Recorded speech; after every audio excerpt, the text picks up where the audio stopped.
dans le champ de l'histoire, ça fait partie de ce qui est le moins connu, et notamment des luttes au sein même de l'institution scolaire. Là, je reviens du Mexique, où il y a beaucoup de choses qui se font autour de la pensée zapatiste liées à Paulo Freire.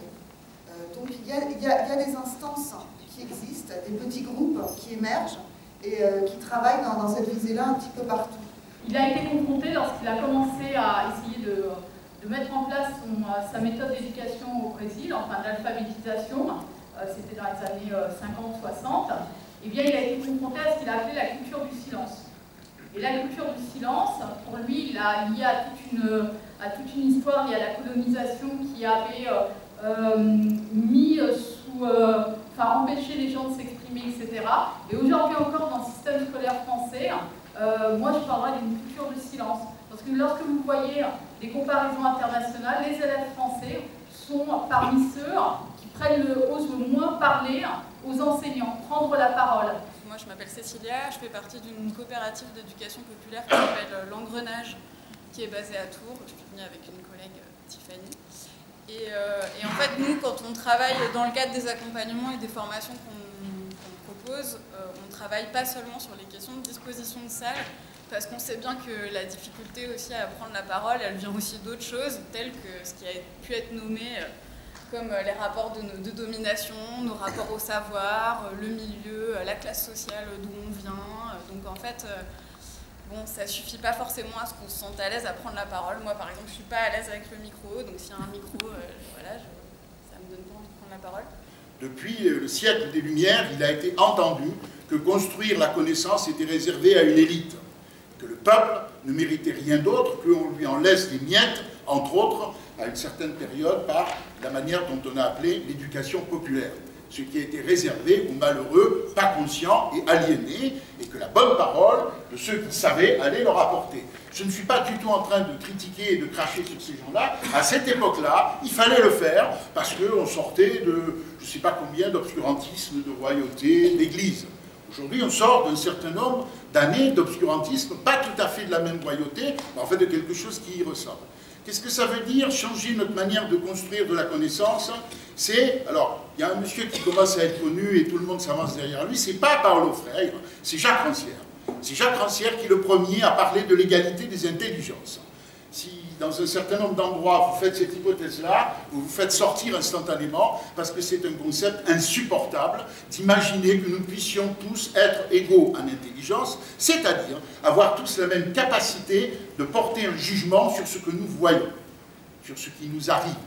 Ce jugement, on ne voit pas pourquoi, il y en a certains qui seraient mieux que d'autres. La pensée critique a fait un retour fracassant depuis une vingtaine d'années. Il y a un corpus des bibliothèques extraordinaire. Voilà. Donc il y a ça d'un côté, avec évidemment des académiques qui débattent dans des séminaires. Alors il y a certains militants qui y vont, alors du coup les militants qui y vont pas, ils disent qu'est-ce que c'est que moi aussi j'aimerais bien être invité à l'université de Londres. Et de l'autre côté, il y a des pratiques militantes, des pratiques critiques. Par exemple, parce que c'est un truc que je connais, la pratique du community organizing, la pratique de l'empowerment, toutes ces pratiques-là. Du coup, ouais, je vais rebondir un peu sur les mêmes choses. On dit il faut trouver les moyens, les méthodes, les outils, mais je pense que tout ça, ça existe. Ça ne veut pas dire qu'on a trouvé la solution, c'est simple, ça se saurait, mais tout ça, ça existe tellement qu'on se les a fait piquer par la grande en face. Donc, voilà. Donc c'est plutôt comment on fait en fait. Parce qu'on le sait ce qu'il faut faire. On dit il faut faire des réunions partout. Et bah oui, faisons-le. Pourquoi on ne le fait pas en fait? Donc en fait la question c'est comment on fait et comment on s'organise du coup pour faire, parce que faire seul c'est bien gentil mais en fait c'est plus compliqué que ça. Donc comment on s'organise pour faire. Donc pour moi c'est vraiment la question de l'organisation pour mettre en œuvre des outils qui ne sont pas des recettes miracles mais qui néanmoins existent, et comment on se les approprie, on se les réapproprie pour les mettre en œuvre. Les étudiants de L1 surtout, c'est surtout ça qui me fait réfléchir. Ils attendent un prof descendant. Ils attendent. J'ai eu l'impression souvent, et je les ai beaucoup perturbés quand je sortais de ma posture, de la prof descendante, verticale, qui savait tout, qui leur disait quoi faire. Et je trouve que si on se place dans une perspective de l'enseignement, se demander ce que pensent les étudiants et comment ils réagissent quand tout d'un coup on change la disposition de la salle et puis on arrête, on essaye d'autres choses. C'est assez marquant et ça met un petit peu de temps aussi. Voilà. Et ça, c'est quelque chose qui m'intéresse particulièrement. À l'université, bien sûr, au lycée, la même chose. Au collège, très largement, le cours dialogué a juste relayé le cours ex cathedra, mais la différence est minime. Il n'y a que dans le premier degré, maternel et élémentaire, où il y a des choses qui se font, mais c'est loin d'être la règle. Parce que l'expérience, quand j'ai regardé à nouveau, je me suis replongé dans l'histoire de Paulo Freire, et quand je parlais du fait qu'il était situé, pas du tout pour le dévaloriser, il y a le fait qu'il a été, lui, investi par les autorités officielles pour des campagnes d'alphabétisation où on lui a donné carte blanche. C'est-à-dire que depuis la création de l'éducation nouvelle au XIXe siècle, les clivages politiques sont là, c'est comme des tensions qui lui sont presque inhérentes. Et moi, j'avais été particulièrement interloquée lorsqu'il y avait eu la commission éduque à Nuit debout, qui était hyper intéressante, mais quand on discutait, je m'apercevais qu'en fait les questions qui revenaient étaient des questions qui étaient posées comme si c'était des questions complètement nouvelles, alors qu'on était en fait dans du recyclage de questions qui se posent depuis maintenant plus d'un siècle, quoi. À mon avis, pour lutter aussi donc contre cette reproduction sociale à l'école, il y a justement ce que j'avais interrogé quand j'étais venu à l'ESP dans le cours direct qui s'appelle Entretenir le désir d'apprendre, c'était quelle est la place du corps et des affects dans votre pratique professionnelle aux jeunes collègues qui débutaient. Et ils m'ont tous regardé. De quoi elle parle, en fait. Et donc il y a aussi l'éducation qu'on a subie et ce dont on a été amputé dans la civilisation occidentale, souvent c'est nos émotions et d'un rapport au corps. Et ça, c'est nos armes, en fait. Pour moi, c'est vraiment nos armes dans la révolution et dans l'émancipation. Et alors après, moi je suis tout à fait pour une réflexion sur d'avoir une pédagogie critique, participative, etc. dans l'enseignement supérieur, mais il ne faut pas qu'elle se focalise seulement sur des méthodes comme ça de cours. En fait, c'est un peu déconnecté des problèmes aussi, je pense, des étudiants. L'expérience vécue des élèves, c'est un point qui est extrêmement important chez Paulo Freire, mais aussi chez Célestin Freinet. Pour avoir accès à cette expérience vécue des élèves, il y a plein de dispositifs pédagogiques qui existent. Alors chez Freinet, ça va être des temps de parole, des quad-neufs, des temps de conseil, mais aussi des textes libres où les élèves sont libres d'écrire sur ce qu'ils veulent, aussi sur produire les dessins qu'ils veulent, sur la thématique qu'ils veulent. Et il y avait quelque chose d'intéressant chez Freinet. Là, je me base sur quelque chose qu'il a fait dans les années 1930, quand il y avait un chômage qui était extrêmement important en France. Lui, il sentait la misère qu'il y avait dans sa classe, la misère de ses élèves, et il disait dans un écrit que même des élèves qui avaient l'habitude des textes libres ne parlaient jamais de misère, ne parlaient jamais de chômage. Et lui, il s'est dit, il faut que j'arrive à faire sortir ça, je le sens, c'est présent, il faut que je le fasse sortir. Toute la récupération néolibérale de la pédagogie, c'est-à-dire que là, si Emmanuel Macron est élu, enfin je peux d'ailleurs, ce qui serait évidemment préférable malgré tout, c'est l'Institut Montaigne qui a la main sur l'école. Et l'Institut Montaigne, si vous lisez leur production sur la pédagogie, c'est l'apologie des classes coopératives, des tablettes pour tous,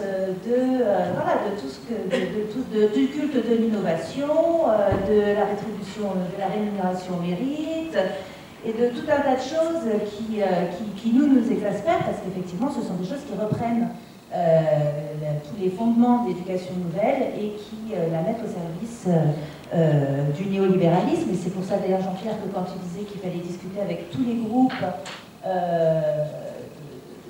prônant les pédagogies alternatives, oui, avec quand même un petit peu de vigilance. Il y a des groupes ou des syndicats qui ne portent pas forcément un regard suffisamment critique sur ce risque de confiscation néolibérale de la pédagogie. Et je ne suis pas persuadée que les alliances soient toujours très opportunes. Parce que ce sont des formations dans lesquelles on utilise des pédagogies critiques pour que les gens qui soient formés s'adaptent eux-mêmes aux contraintes qui ont été fixées par le capitaliste, le patron, etc. Qu'est-ce qui produit la souffrance au travail? C'est qu'on ne demande pas seulement aux gens de faire un travail fixé, on demande aux gens de faire un travail fixé dans des conditions pensées par le patron et le système tel qu'il est. C'est pour ça que les gens craquent. On ne leur demande pas seulement d'aligner 3 trucs, on leur demande non seulement d'aligner 3 trucs, mais de la façon dont le patron a décidé qu'il fallait qu'elle soit. Par contre, je pense qu'il faut oser faire, quoi. Il faut qu'on ose ouvrir X chantiers. Alors, je ne suis pas très mauvais, je ne reprendrai pas le Mao, mais celle-là me plaît bien sur les mille fleurs qui s'épanouissent. Et je pense qu'effectivement, il faut de temps en temps réunir tous ces jardiniers, toutes ces jardinières, excusez-moi, pour qu'effectivement, on puisse analyser ce qu'on a fait, voir ce qu'on a fait, qu'on se serre les coudes, parce que l'intérêt aussi du meeting, au-delà d'écouter le Sauveur suprême, j'ai jamais eu beaucoup de Sauveur suprême dans ma vie, donc ça ne me pose pas, mais ça permet aussi de se serrer les coudes, le meeting. Ça a une fonction, le meeting, c'est effectivement se serrer les coudes, de ressortir un peu plus gonflé que quand on est rentré. Voilà. Le meeting, il y a plein de formes, c'est pas forcément une tribune avec une seule personne qui parle. Et après, quand on dit qu'il faut faire plein de réunions comme celle-là, là je suis pas d'accord. Moi je pense qu'il faut agir et le blabla c'est cool et tout. De temps en temps, il faut se mettre d'accord, bien sûr, et réfléchir ensemble et élaborer des théories à partir de nos expériences, comme tu l'as dit tout à l'heure. Mais il y a aussi des actions. Enfin, moi je sais pas, par exemple, dans le féminisme, où les choses qui ont changé ma vie, c'est pas des discours en fait. Et c'est aussi ce que décrit Bell Hooks, une féministe noire américaine qui se situe dans la lignée des travaux de Paulo Freire, où elle insiste beaucoup, et les féministes noires américaines, à oser faire entendre une voix différente, oser prendre la parole. Il y a un peu une injonction aussi des fois dans ces discours autour de se conscientiser, s'émanciper, en fait une injonction qu'on fait aux dominés à prendre conscience et à s'émanciper, et que je trouve absolument horrible, dégueulasse, violente. Parce que ce qu'il faut aussi savoir, c'est que quand on ose prendre la parole sur un sujet sur lequel on est victime de domination, des fois il y a aussi des grandes conséquences en termes de répression, y compris même dans un mouvement. Moi ça me faisait vachement écho ce que j'entendais sur ce qui se racontait du 93 et du groupe, qu'au sein du groupe ça ait fait conflit.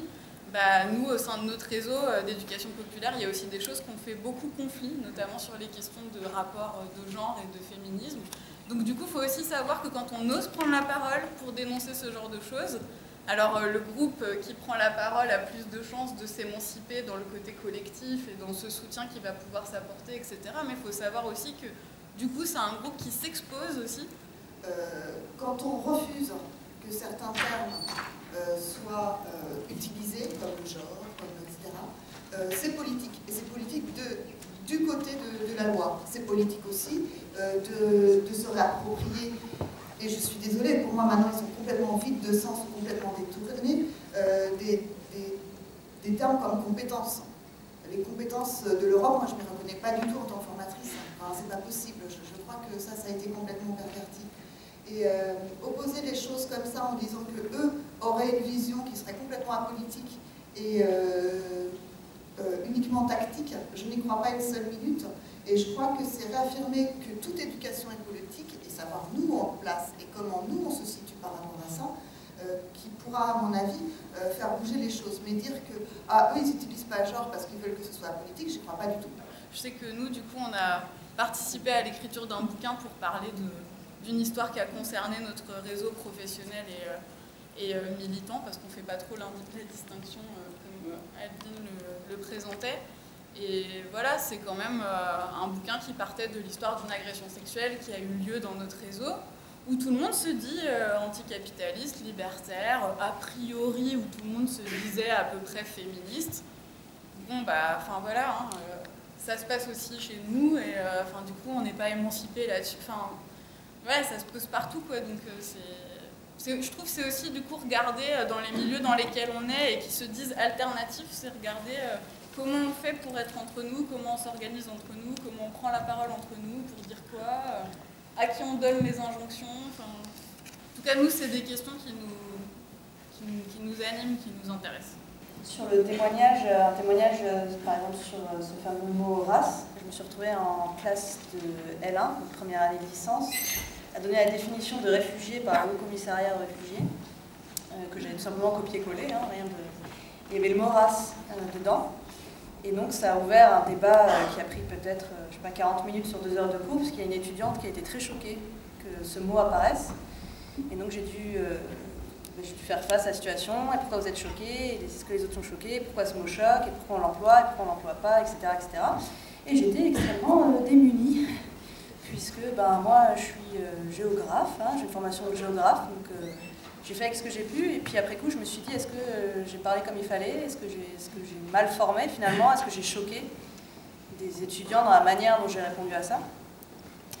Et un autre témoignage qui est lié au premier, c'est le manque total de formation. Je n'ai absolument jamais été formée. Donc, ça fait 4 ans que j'enseigne. J'enseigne à des étudiants de licence, de master, d'agrégation, et je n'ai reçu aucune formation. Jamais, nulle part. Voilà. Donc être enseignant, c'est aussi un métier, hein, je pense. Et je ne suis absolument pas la seule, puisque tous les gens qui sont autour de moi, c'est pareil, à l'université.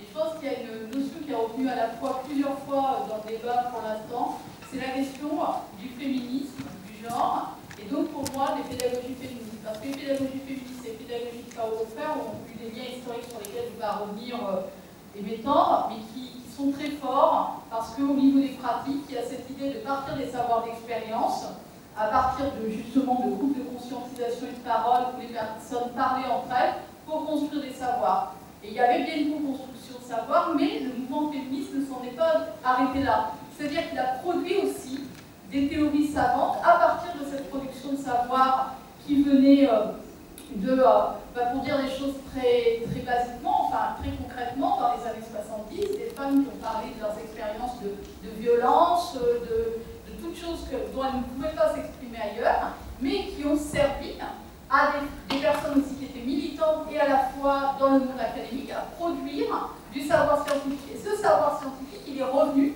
pour alimenter les luttes militantes. Et ça, de mon point de vue, il me semble que c'est un modèle et une manière intéressante plutôt que de cliver entre d'un côté une vision hyper verticaliste et une autre complètement spontanéiste où les gens redécouvrent tout, ou d'un autre côté une vision hyper verticale, etc.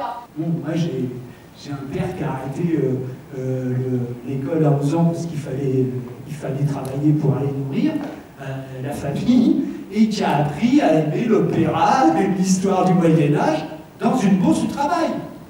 Bon.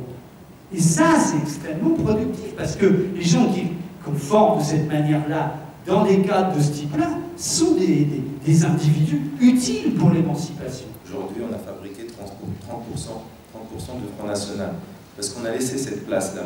Et aujourd'hui, il faut faire le parallèle, on est en pleine actualité, il faut faire le parallèle entre 2002, moi en 2002 j'avais 16 ans, j'étais en première, depuis j'avais vu la tête de Le Pen, voilà, avec des copains, on s'était organisé avec des syndicalistes, des associations, des partis et tout ça.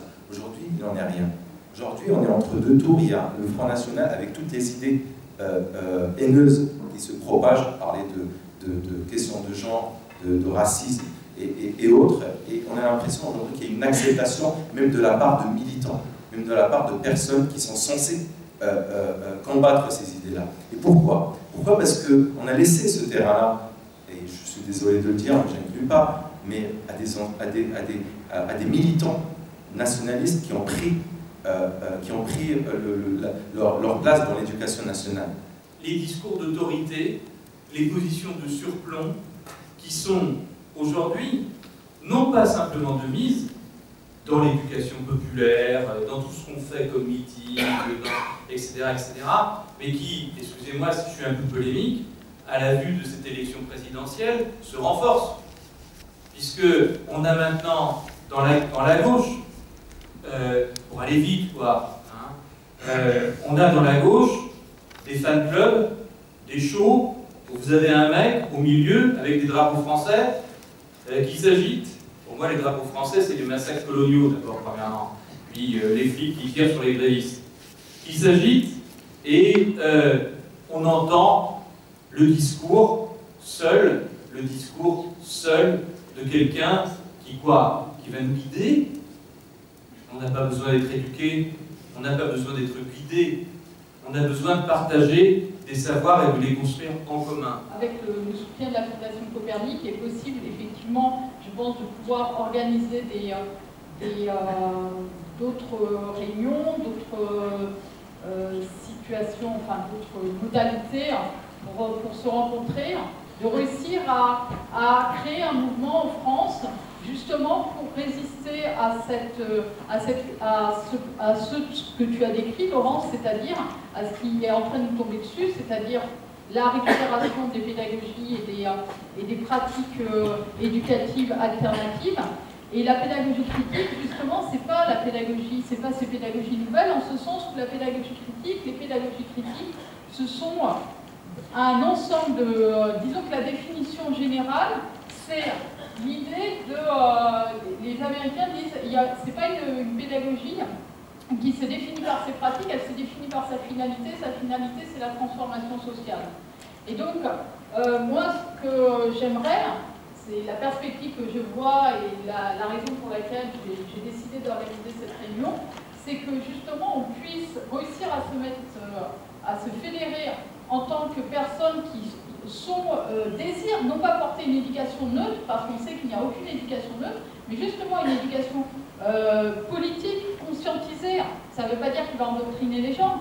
Ne serait-ce que dans l'éducation nationale, la première valeur de l'enseignant, la première référentiel de compétences, pour reprendre ces termes, c'est la transmission des valeurs de la République. Alors qu'est-ce qu'il y a dedans? Il y a quand même la lutte contre les discriminations de genre, l'homophobie, sinon on ne pourrait même pas, comme on voudrait, être dans une mission égalité filles-garçons. Donc on peut faire des choses à l'intérieur de l'institution, dans d'autres cadres. Il faut au contraire, à mon avis, qu'on aille vers des pédagogies qui sont beaucoup plus politiques, comme ce qui est pratiqué en Amérique latine ou en Amérique du Nord, qui ont comme finalité la lutte, l'antiracisme, la lutte contre les sexismes, la lutte contre le classisme, etc. Et que ce soit ça qui soit porté avec des pratiques pédagogiques qui vont dans ce sens-là. Et ce n'est pas seulement une différence de méthode, c'est des méthodes qui ont un contenu